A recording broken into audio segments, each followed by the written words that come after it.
Kaixo ikasleok, gogoratu diratzen lehenengo mailan gaudela, hirugarren unitatean, nolako itxura, halako erabakia. Bideo honetan, zigarren adierazleagaz lotuta egongo dan transformazio geometrikoak azalduko ditut. Helburua, argia, irudi lauetan ematen diren transformazioak, hau da, translazioa, simetria, biraketa eta antzekotasuna identifikatzen ikastea. Guazen. Hasteko, zer da transformazio geometriko bat? Bada, forma edo irudi bat leku aldatzea, biratzea, tamaina handitzea, tamaina txikitzea, edo beste leku batean proiektatzea. Azkenean, irudi bat hartu edo forma bat hartu, eta zeozer aplikatzea, zeozer egitea, irudi edo forma hori aldatzeko. Hori egiten dugunean, transformazio geometriko bat egiten ari gara.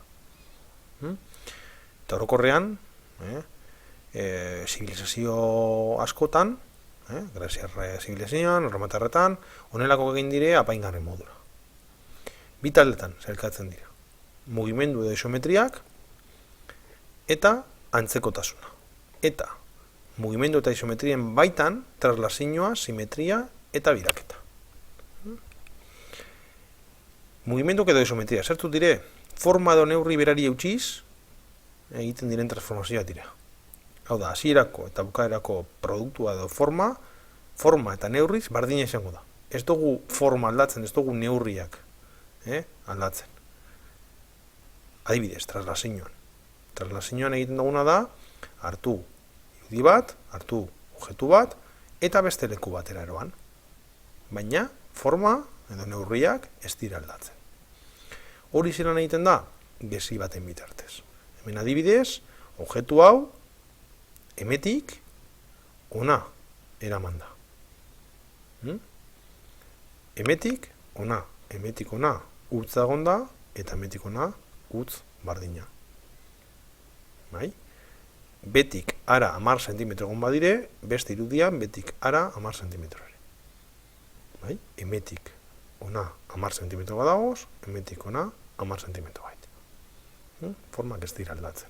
Hemen adibidez, ikusten da moduan, hau, ona. Trasladatzen dugu, hau, ona, eta bar. Dana daukate, forma edo neurri bardinak.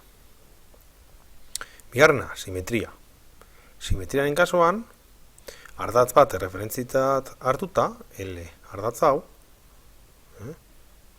distantzia guztiak errespetatuta, beste irudi bat sortzen da. Ispilu batean gertatzen den modura. Eta horrela, sortzen dira, bi irudi simetriko. Ikusten da, ezta?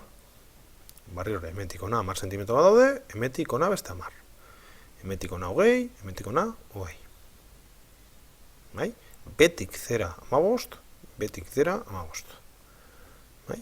Hemen aldatzen duen gauza bakarra da, ardatz horrekiko, simetrikoa da beste bat egiten dugula.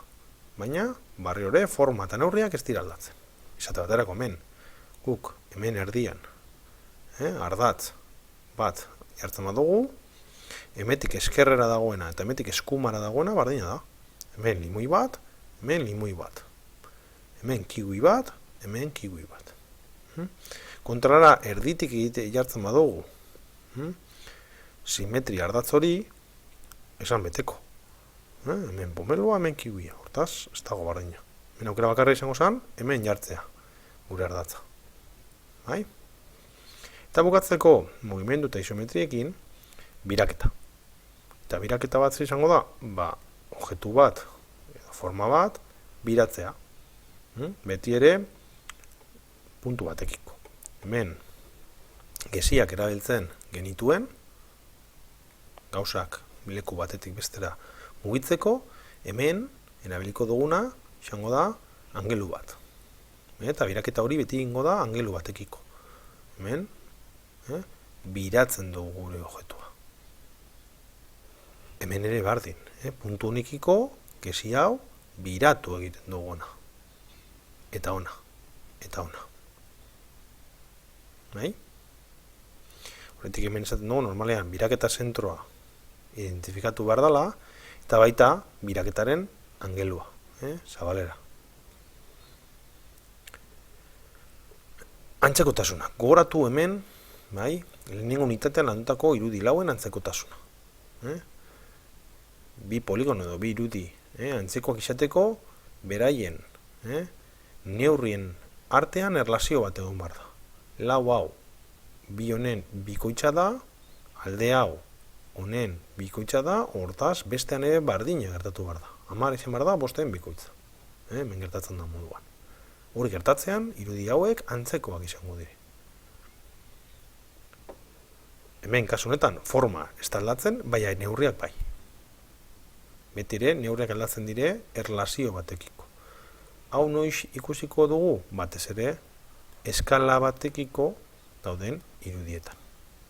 Eskala batekiko, adibidez, mapak, beti izango dute antzekotasuna. Eskala batekiko adirazita daudelako.